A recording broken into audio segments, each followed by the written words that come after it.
Fichadas e fichados de todo o Brasil, de todo o mundo. Eu tô ficando antipática. Não. Mas estamos de volta para mais um vídeo. E o tema de hoje é da nossa playlist qual? Serial Killers. A playlist tá aumentando. Devagar eu tô trazendo o tema. Sendo que aqui eu não sei também se eu coloco no de olhar pericial casos famosos, porque tudo isso junto. Porque, infelizmente, esse caso, ele é um caso que chocou o país. É de grande repercussão e virou um marco.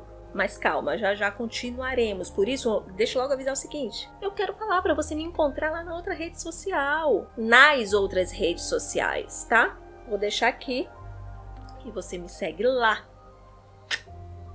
Se você ainda não se inscreveu aqui, se inscreve. Se inscreve, dá o like no vídeo, ativa as notificações que tem gente dizendo aqui que o YouTube não está entregando o vídeo. Por isso, ativa as notificações.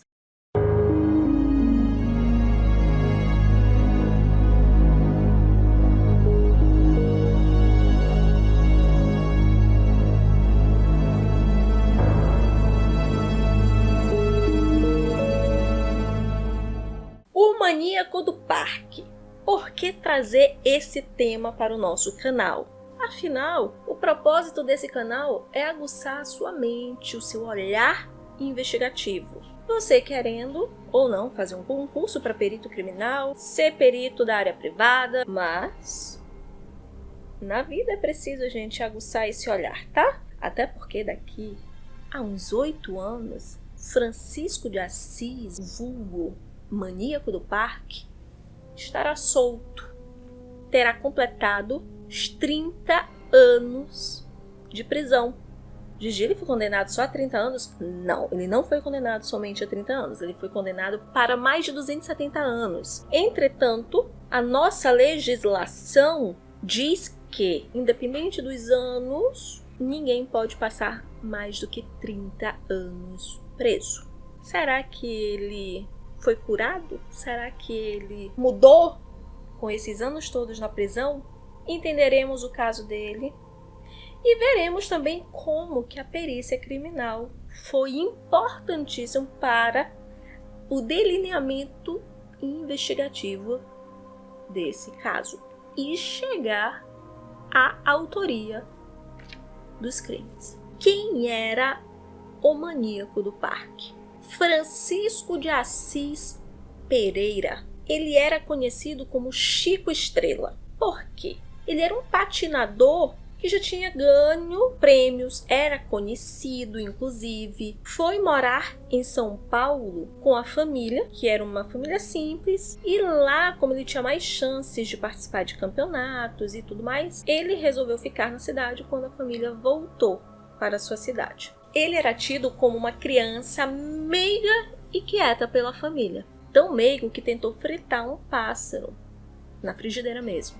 E vocês sabem que esse comportamento, de matar animais, ele é considerado um ponto fortíssimo para comportamentos psicopatas. E talvez achassem que ele fosse tão quieto porque ele gostava de ficar horas vendo bois sendo abatidos. Observem a posição que o boi fica quando é abatido.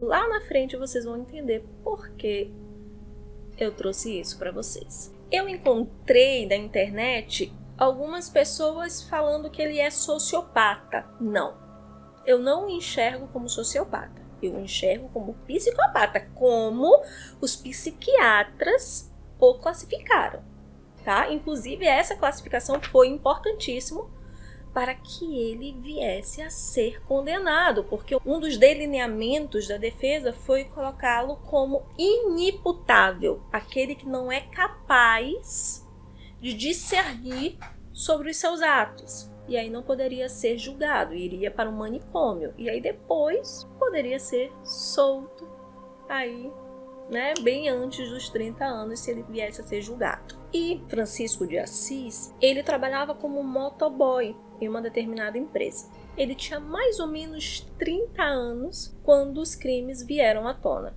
Ele tinha um bom relacionamento com as pessoas no local de trabalho. Então, as pessoas do local de trabalho, onde ele era um motoboy, o consideravam boa gente. A única vez que ele teve um comportamento diferente foi quando um dos colegas falou que ele era homossexual. E aí ele espancou esse colega. Nesse momento eles viram que o Francisco de Assis não era tão amigável assim. Apesar dele ter ficado ofendido com o colega, ele tinha um relacionamento homossexual. Inclusive, ele tinha namorado uma travesti e, infelizmente, ele tinha comportamentos agressivos com a sua namorada. Ela depois veio relatar à polícia que ele a espancava, a mordia. Então, muito similar ao que ele fazia com as vítimas. Para fortalecer o pensamento de psicopatia, o próprio maníaco do parque, no seu julgamento, ele afirma que uma tia dele abusou dele sexualmente. E o que ela pedira para ele fazer tinha sido morder o seio dela enquanto tocava nas suas partes íntimas. E uma das características do maníaco do parque em relação às suas vítimas são as mordeduras. Inclusive, esse é um dos pontos que nós vamos ver importantíssimos na perícia criminal para identificação, inclusive do próprio maníaco do parque, tá? Como autor, colocá-lo na cena de crime. Quando que Francisco de Assis começou a agir? A polícia acredita que tenha sido em torno do Natal de 1997. Mas é claro que é possível que ele tenha agido muito antes disso. E apenas os casos que ele deixou os corpos no Parque Estadual de São Paulo que tenha vindo à tona. Porque nós sabemos que muitos dos seriais, eles mudam o seu modus operandi, vai progredindo. Tanto é que, depois que o retrato falado dele foi liberado pela polícia, inúmeras vítimas que tinham sido apenas estupradas e não mortas vieram a público. Logo avisando para vocês, em determinados momentos, algumas palavras fortes, elas serão suprimidas. Vocês terão que entender apenas pelo movimento da boca, porque senão o nosso querido youtuber corta. Então, tem aquele padrão, né, que nós conhecemos da psicopatia e do serial killer, que primeiro começa com um padrão que não envolve morte e depois progride para a morte. O modus operandi do maníaco do parque. Ele observava as suas vítimas no metrô e as escolhiam a partir de características físicas, morenas, cabelos cacheados, bonitas, com corpo voluptuoso. Ele afirma que a tia dele tinha essas características, principalmente o corpo voluptuoso. E ele convidava as suas vítimas para ir tirar fotos com ele no Parque Estadual de São Paulo, que tem mais ou menos 500 hectares de Mata Atlântica. E ele falava que ele era um olheiro de agência. Ele falava que já tinha uma campanha em andamento de uma grande marca de cosméticos. Inclusive, se vocês quiserem me patrocinar, tá? E elas acreditavam. Ele ia naquele ponto, né? Que elas iam ficar famosas. A lábia, que ele tem lábia. Inclusive, parte das falas dele é sobre o poder da palavra. Que ele era bom de lábia. Em uma das reportagens que eu vi, que eu vou deixar até aqui, tem uma reportagem dele, tá? Interessante, em que ele diz qual ser humano que não tem uma boa lábia. E então ele falava para elas o que elas queriam ouvir, que elas iam ficar famosas, ricas. Só que aí quando elas percebiam, já lá no meio da mata, já era tarde demais. Inclusive ele deixava os corpos na superfície, ele não enterrava os corpos. Então, ele realmente acreditava ou que nunca iria ser pego, Que ninguém nunca iria descobrir aqueles corpos ali? Ou realmente ele achava que ele era muito bom de lábia e que jamais iriam ligar ele aos crimes? No meio da mata, ele começava já a espancar, humilhar as vítimas. Aquela coisa de mostrar o poder, colocava elas de joelho e assim elas eram mortas e deixadas de joelho. Lembram lá da posição do boi sendo abatido? E mordia várias delas por toda a parte do corpo. Aí vem o que ele relatou que ele teve que morder a tia, né? Então, se for verdade, teria aí uma ligação. E ele as matou por esganadura. Várias reportagens falam enforcamento. Errado. O enforcamento é com uso de corda.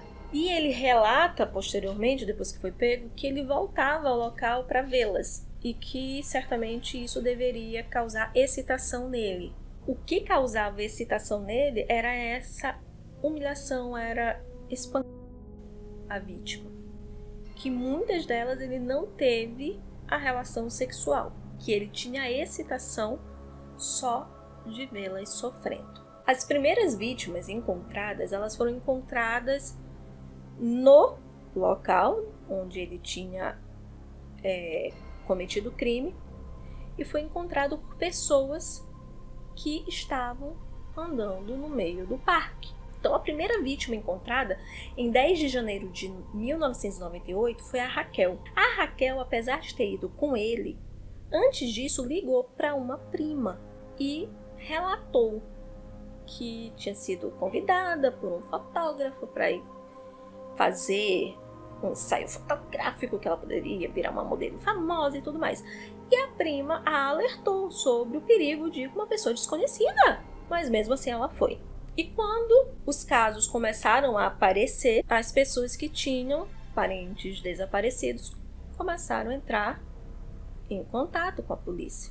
E a prima da Raquel contou que a prima tinha desaparecido e como ela tinha sido abordada por um homem que a tinha convidado para fazer fotos, e a prima relatou as características do Francisco de Assis, só que não dava o nome de Francisco de Assis, tá? Ele dava nome falso.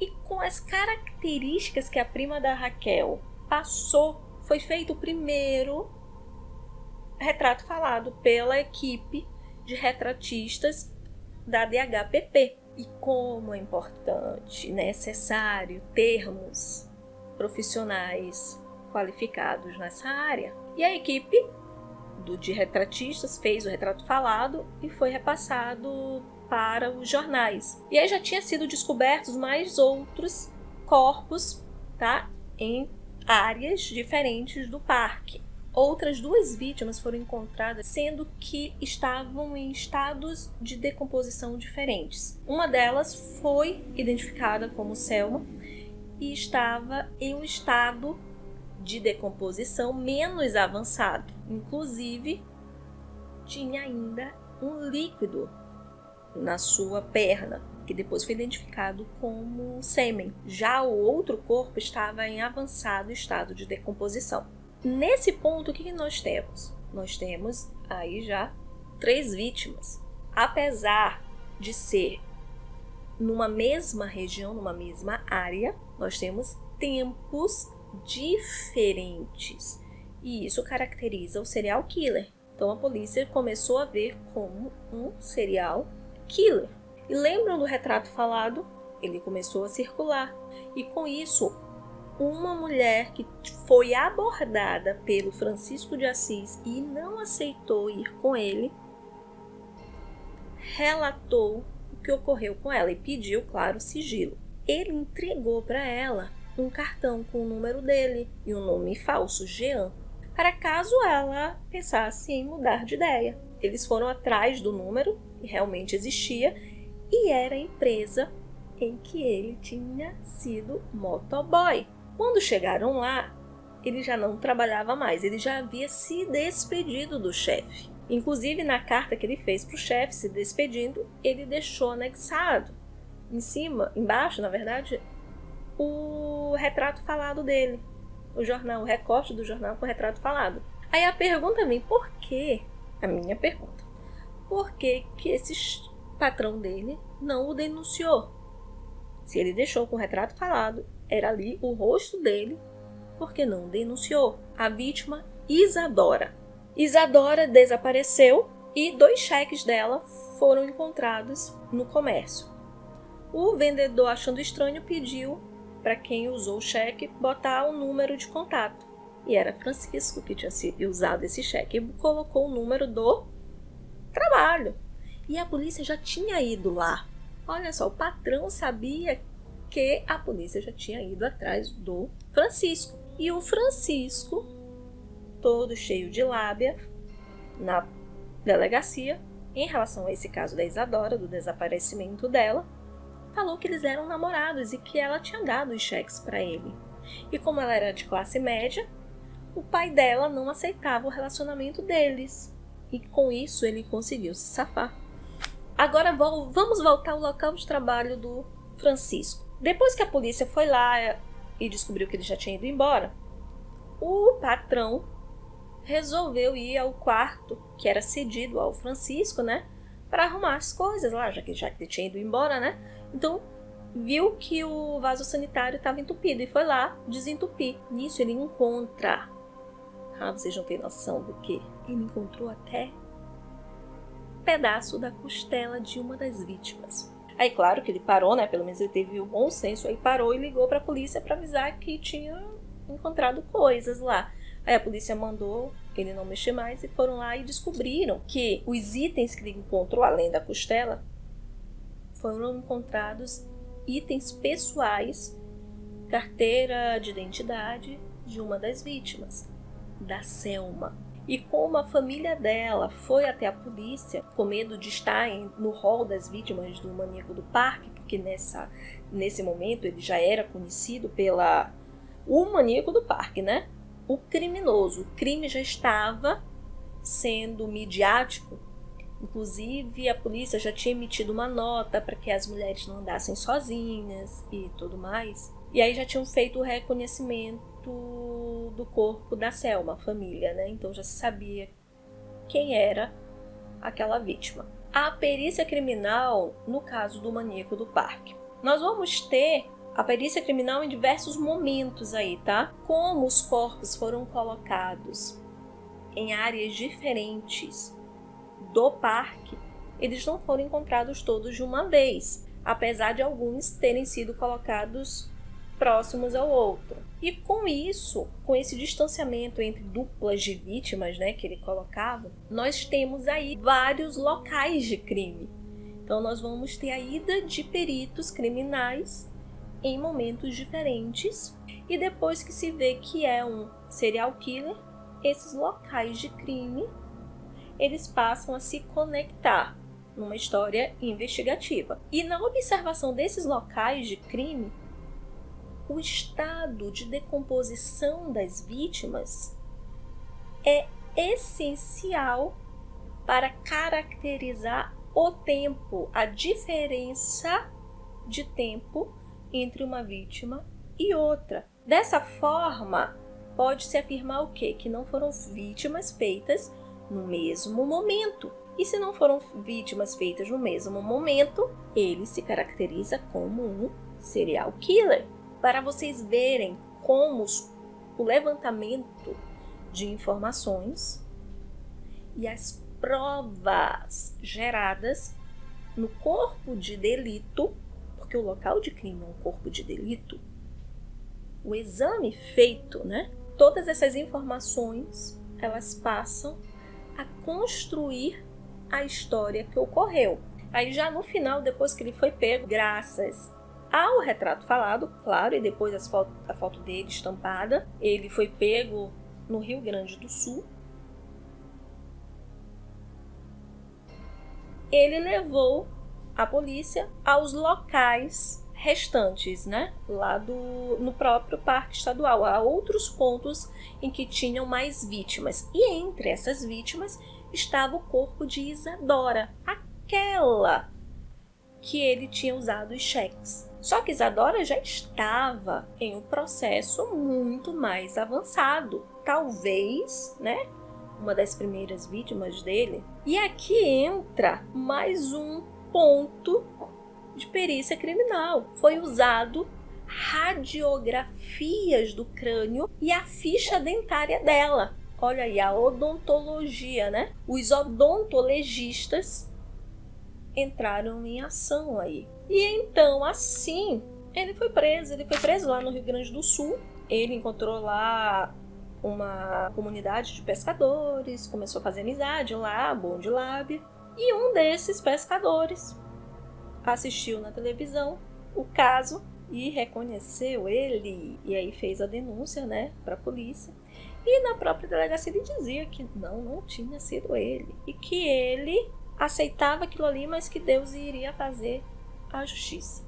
Bom de lábia ele, viu? E, inclusive, uma das vítimas que sobreviveu, ela afirmou que ele se transformava. Os olhos ficavam dilatados, vermelhos, e ele mudava de comportamento de uma hora para outra. E a defesa dele usou isso para vir com a teoria de que ele seria inimputável, que ele não poderia responder pelos seus atos, que ele era um doente mental.